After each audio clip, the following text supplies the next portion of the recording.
चुड़ैल का इंतकाम राजनगर नाम का एक छोटा सा गांव था, जो अपनी हरियाली और शांत वातावरण के लिए जाना जाता था। लेकिन इस गांव में एक खामोश डर बसता था। एक ऐसा डर जो पीढ़ियों से लोगों के दिलों में छिपा था।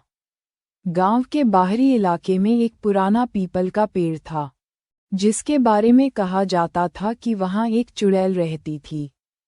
उसका नाम था मोहिनी। गांव के बुजुर्ग बताते थे कि मोहिनी कोई आम औरत नहीं थी, बल्कि एक शक्तिशाली तांत्रिक की बेटी थी, जिसे धोखे से मार दिया गया था। मरने से पहले उसने श्राप दिया था कि वह वापस आएगी और हर उस परिवार से बदला लेगी जिसने उसके साथ विश्वासघात किया था। एक दिन गांव का सबसे अमीर और घमंडी आदमी रघुवीर उस पेड़ के पास से गुजर रहा था।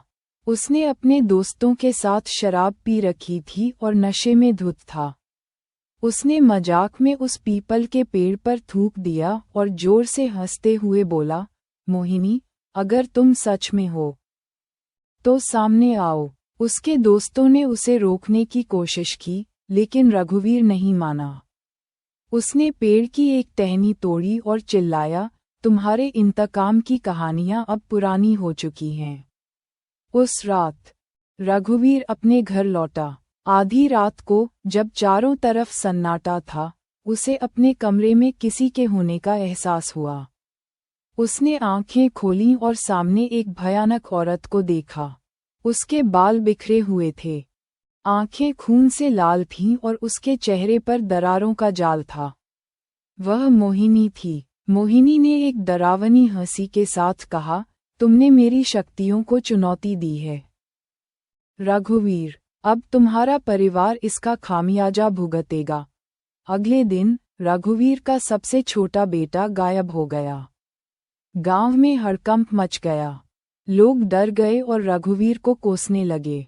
रघुवीर ने हर जगह अपने बेटे को ढूंढा, लेकिन वह कहीं नहीं मिला। अगले कुछ दिनों में रघुवीर के घर में अजीबोगरीब घटनाएं होने लगीं। रात में बर्तनों के गिरने की आवाज आती, दीवारों पर खरोंच के निशान दिखाई देते और घर के आंगन में किसी के रोने की आवाज सुनाई देती थी। रघुवीर ने हार मानकर गांव के सबसे बूढ़े तांत्रिक बाबा भैरवनाथ को बुलाया। बाबा भैरवनाथ ने रघुवीर के घर का दौरा किया और बताया कि यह मोहिनी का साया है, जो बदला लेने के लिए लौट आया है। बाबा ने रघुवीर को एक शर्त बताई, अगर तुम अपने परिवार को बचाना चाहते हो तो तुम्हें मोहिनी की आत्मा को शांति देनी होगी।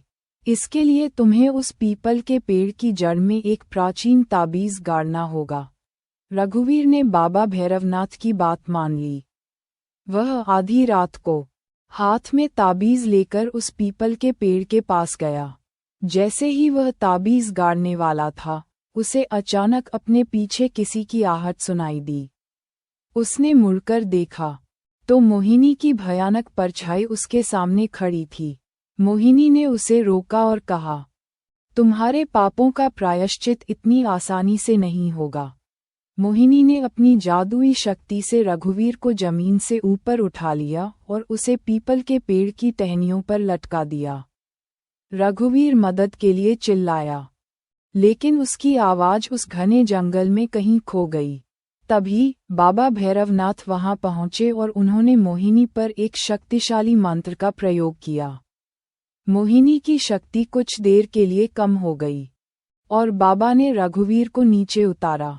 मोहिनी की आत्मा ने बाबा पर हमला किया, लेकिन बाबा ने उसे शांत रहने को कहा। उन्होंने रघुवीर से कहा कि उसे अपने पापों के लिए मोहिनी से माफी मांगनी चाहिए। रघुवीर ने मोहिनी के सामने घुटने टेक दिए और अपनी गलती स्वीकार की। उसने माफी मांगी और वादा किया कि वह मोहिनी के नाम पर गांव में एक मंदिर बनवाएगा ताकि उसकी आत्मा को शांति मिल सके। मोहिनी की आत्मा कुछ देर तक शांत रही। रघुवीर के पश्चाताप को देखकर उसकी आंखों में आंसू आ गए। वह अपने श्राप को वापस ले लेती है और उसकी आत्मा उस ताबीज में कैद हो जाती है। बाबा भैरवनाथ ने उस ताबीज को पीपल के पेड़ की जड़ में गाड़ दिया और मोहिनी की आत्मा को हमेशा के लिए शांति मिल गई। रघुवीर ने अपना वादा निभाया। उसने गांव में मोहिनी के नाम पर एक सुंदर मंदिर बनवाया और हर साल वहां पूजा होने लगी। उस दिन के बाद राजनगर गांव में फिर कभी कोई डरावनी घटना नहीं घटी, लेकिन हर गांव वाले को ये कहानी याद रही। ये कहानी सिर्फ डर की नहीं, बल्कि पश्चाताप और क्षमा की भी थी। ये कहानी बताती है कि बदला कितना भी गहरा हो, लेकिन क्षमा और सच्चाई उसे हमेशा हरा देती है।